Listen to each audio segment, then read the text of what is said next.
know it show, and here's why you should not feel fine.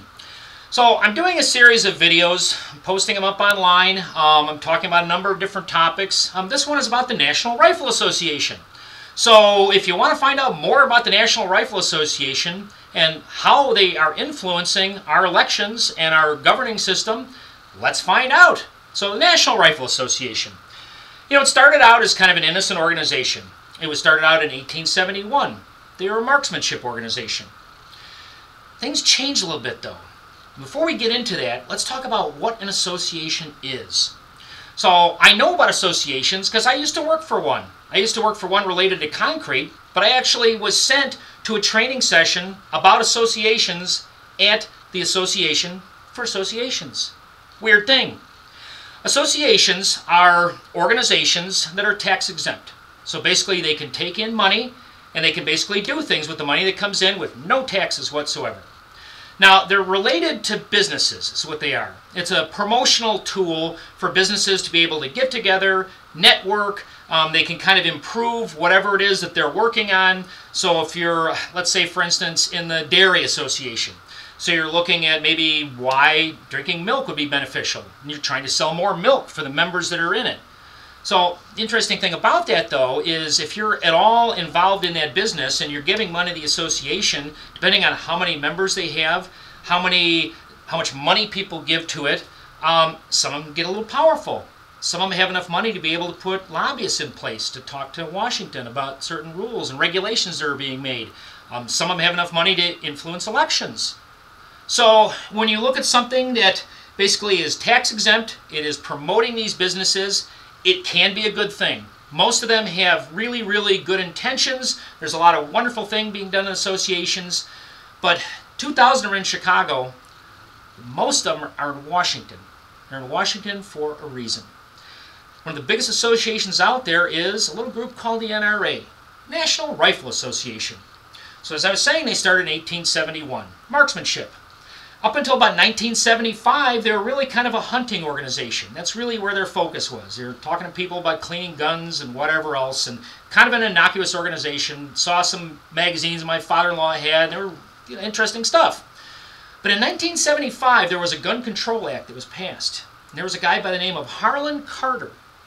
Harlan Carter was very interested in this, and what he did was he kind of started this Institute for Legislative Acts.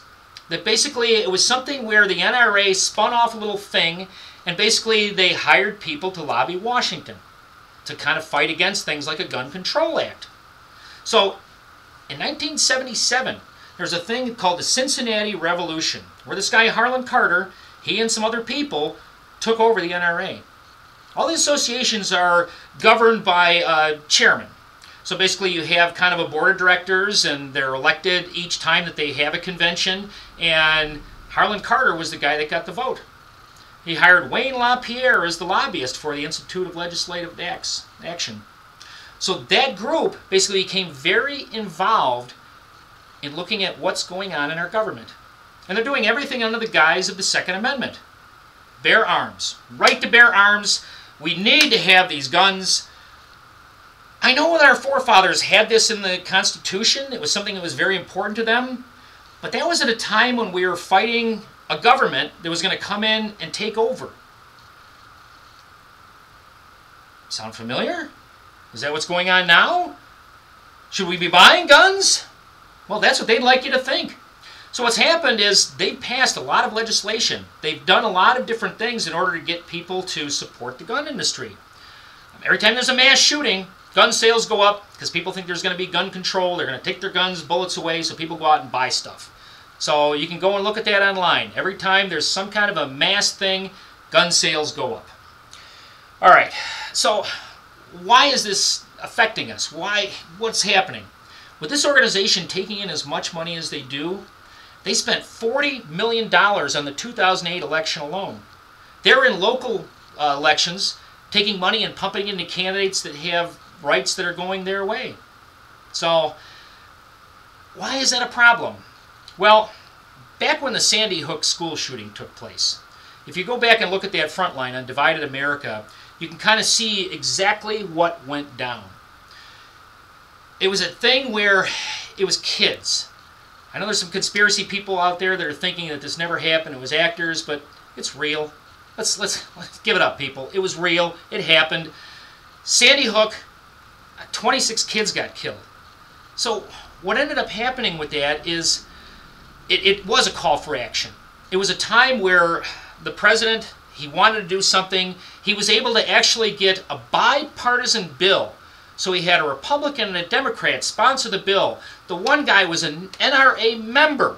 Here they are. They're coming up before Congress with a bill. They had 92% of the public support. Simple things like background checks and some simple things, gun show loopholes, to kind of make it just a little more difficult to get a gun, so that maybe if somebody out there was slightly unstable, it's going to be a little harder for them to buy a semi-automatic weapon and go out and kill a whole bunch of people. 92% public support. It fell 5 votes short. 5 votes short. NRA lobbied heavily against that act. So that's what they're doing right now. They have a ton of money. They have all these gun manufacturers that are pouring money into that association in order to sell more guns. Don't let anybody be fooled about this. I mean, it's really about money. That's all it is. So I don't know if we can do anything about this. You know, it's really hard with 10,000 associations to do a call for action on trying to limit their activities, but maybe at some point, once they get to a certain dollar level, you have to go, it stops becoming a tax-exempt association. When you're making $300 million and able to spend it on lobbyists and have the kind of influence that you do, I think it's unwise to have that amount of influence in our system. So I don't know if you think that way. If you do, we probably should try to see if we can do something about limiting the power of these associations just a little bit. I know that industry is going to scream because it does promote their industries. But we have to kind of look at this in a practical way, especially on something like this. Because it's not the people. It's not the guns. It's a combination of both. You have to look at somebody that has a nefarious reason for owning a gun and the easy ability to get it. So, really need to be a call for action on this one. If you don't want to do anything, what I'm asking people to do is, I'm on Twitter. Got on about a week ago. This is my Twitter handle. @RealSockInIt. Yeah, @RealSockInIt. Goofy handle. I have a reason for having that name, though. I got a ton of other videos. I'm trying to put out information to people. If you like what I'm saying, follow me on Twitter. Give me a voice. Donald Trump has 23 million people following him. I think we all know how much he likes to use Twitter. I'd like to be your voice. So please, follow me on Twitter. @RealSockInIt.